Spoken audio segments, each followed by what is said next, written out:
bonjour à tous. Alors, notre association, c'est la plus ancienne des associations d'ici, puisqu'on a 55 ans. Alors, c'est pas moi qui l'ai fondée, mais voilà. Et donc, nous, on a connu l'histoire de la cardiologie pédiatrique, parce qu'à l'époque, les enfants décédaient, enfin, ils étaient devenus adultes, mouraient très jeunes. Il a fallu se défendre pour les 100% pour tout ça. Donc, nous faisons... donc, on a tout ce qui est fait, plus à faire, mais il faut continuer à maintenir les droits qu'on a, parce que ça, c'est pareil. C'est des coups de chagrin, et les 100%, on a du mal à les avoir, ils disparaissent, on dit, ils sont guéris, ils n'ont plus besoin des 100%, enfin bref. Du coup, après, la prise en charge se fait plus pareil, donc il y a du boulot tout le temps quand même. Donc, on a institué il y a quelques années la journée de sensibilisation aux cardiopathies congénitales, parce que c'est quand même quelque chose qui peut atteindre n'importe qui, n'importe quand, et sans raison valable pour certains. Et donc, l'année dernière, nous avons fait, comme tous les ans, des animations pour parler des cardiopathies, pour essayer de sensibiliser tout le monde, pas que les gens qui ont une cardiopathie. On sensibilise les gens qui ont une cardiopathie à continuer à se faire suivre quand ils deviennent grands, etc. Mais il faut aussi dire aux gens, attention, si vous arrivez, ça peut arriver chez vous, c'est pas une fatalité, mais d'un autre côté, il faut quand même être organisé. Alors, on fait des animations dans les régions, parce que nous, on est répartis sur toute la France, et du coup, les gens vont faire des informations dans les hôpitaux, des fêtes, enfin, le tout, c'est d'en parler. Donc, à Strasbourg, on a essayé de sensibiliser, on s'est dit, bon, bah, l'avenir, c'est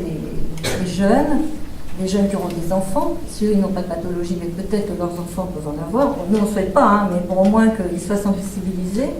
Donc, on a vu avec une école de business et management, qui est CSC, qui est une école qui existe dans plein d'endroits en France.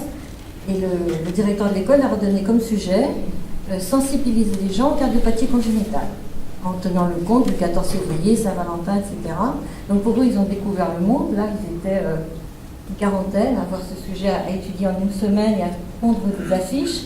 Mais ce qui est bien, parce que du coup, ils ont dû faire des recherches, s'inquiéter. Il y en a un qui a découvert qu'en fait, dans sa famille, il y avait des cardiopathies congénitales, mais qu'on n'en parlait pas. Ça allait bien, ce qui paraît. Bon, donc le gamin qui pas suivi, enfin bref. Et du coup, ça a sensibilisé vraiment, et ils nous ont fait des affiches, alors c'était leur ressenti. Donc après, c'est leur choix. Donc il y a eu des jurys, il y a eu des choix d'affiches. Donc là, celle-là, j'ai trouvé qu'elle était sympa. On en a plein, hein.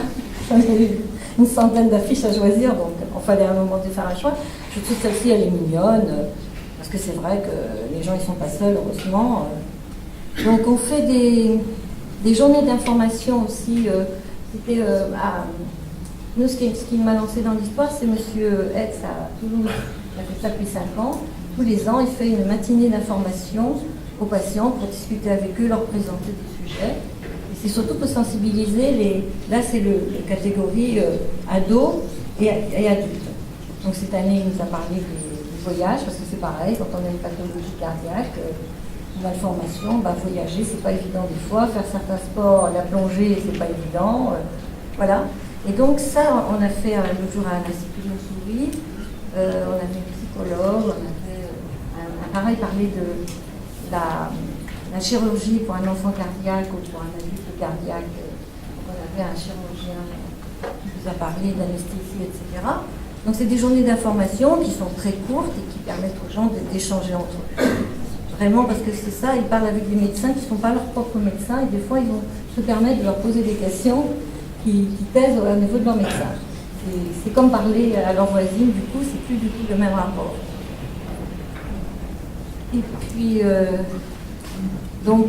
nous, ce qu'on aimerait, c'est pouvoir faire mettre en place des groupes de parole dans les services hospitaliers, ou en dehors du service hospitalier, parce que je pense que la parole, c'est important, les échanges, c'est important. Il y a Internet, il y a Facebook, il y a plein de choses. Et des fois, entre eux, les gens qui puissent échanger avec des professionnels qui puissent les aider à parler, quoi, et à se soulager. Parce qu'il y a des gens, c'est vraiment un manque de communication. Donc, avec Alliance du Cœur, nous, on fait partie de l'Alliance du Cœur depuis toujours. Donc, on fait des petits livrets de prévention, parce que c'est pas parce qu'on est cardiaque congénital qu'on n'aura pas de cholestérol, qu'on n'aura pas une AVC, qu'on n'aura pas... Donc on fait des petits livrets depuis combien d'années, 10 ans, 15 ans, sur différents thèmes, et c'est fait par des patients qui parlent à des patients. Parce que bien sûr, la fédération, tout ça fait des livrets, Même s'ils essayent de laisser accessible à tous, c'est quand même des termes de médecins.